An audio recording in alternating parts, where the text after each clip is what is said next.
think you do so.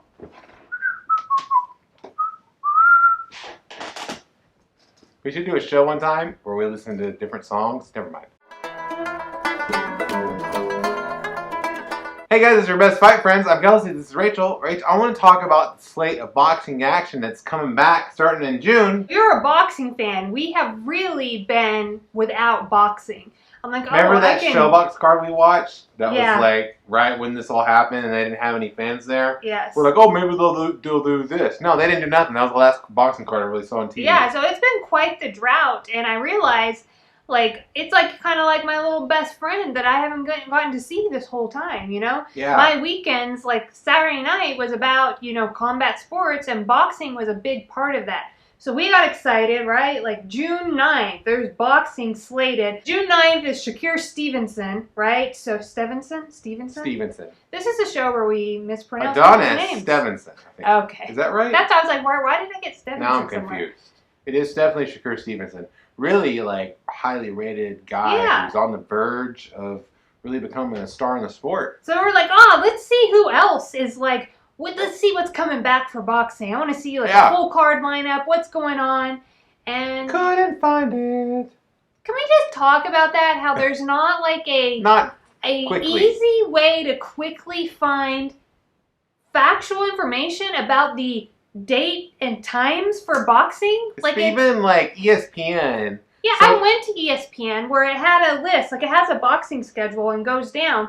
I saw Shakur Stevenson.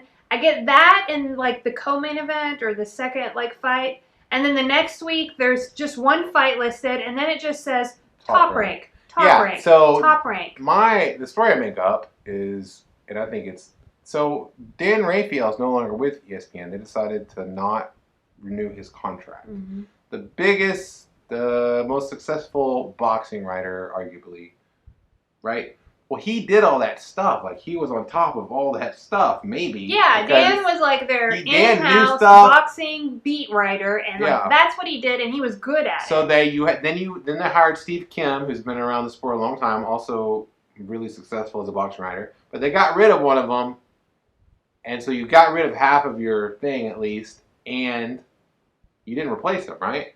I think their idea is that they want to use some of those MMA people that they've hired, particularly Ariel Helwani. They love him. Everybody seems to love Ariel. I love him too. How can you not love Ariel Helwani?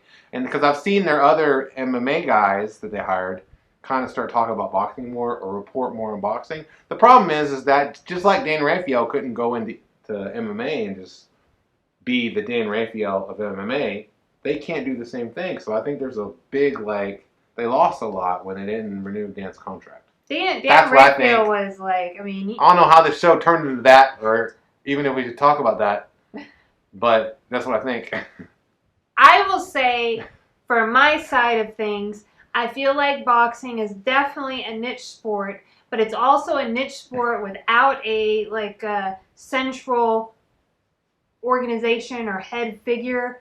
There's not like an umbrella over boxing, and I have historically had just a hard time finding dates and times for boxing events. Yeah, because you have all these. It is hard, and it is like hard to find. I used to do that. Put that. What to watch on NY Fights? Yeah, that was always hard to do because it's like, where do you get the information? Where do you get updated information, right? Well, there's like weird things where if you went to DAZN, or back in the day if you went to HBO, because I used to be like, oh, I know this is on HBO, I'm just going to go there.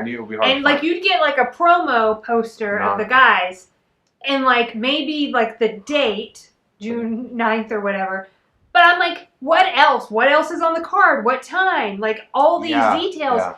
And it was infuriating to go and try to find that. It's really hard in boxing, and I feel like it's because there's not a central thing, because if somebody's going to choose to do something like that, they have to kind of do it out of their own, like, goodwill of their heart. Like, they're just going to pick it up. It's definitely not that like that in UFC. If you go, even at ESPN, if you go, first of all, they have way more writers for UFC covers than they do for anything else in combat sports. And then also, they keep their stuff pretty up to date, right? Of course, they're a big television partner, but they're also a big television partner for Top Rank, so I don't understand. Well, here's the thing, like, when we talk about ESPN specifically, like, I got my problems with, like, boxing. I don't even know if it's fixable. It's a niche sport. It might not even drive, like, people putting this kind of time in it to have, like, I guess dates and times up. But ESPN is the worldwide leader in sports, and so I do expect a certain amount of basic coverage. And if you're going to cover boxing, which they do, then I expect, I'm just saying, I expect like basics, you know? Yeah. And I feel like the time a fight starts is pretty basic. So even I got the Shakur Stevenson is fighting, you know, June 9th. I didn't get like anything else. I feel like that's basic. Yeah. That I would want to know what time. Just an observation, obviously. We don't run an ESPN, right? We run Real Talk with Kelsey and Rachel, arguably the worldwide leader of all leaders. So in a way, we're above ESPN, at least in the sports world. We thank you for watching our show. Be sure to come back each and every day. We point like this Kelsey. Now. We're like, this is Rachel, and this is our Real Talk with Kelsey and Rachel voices. And until next time.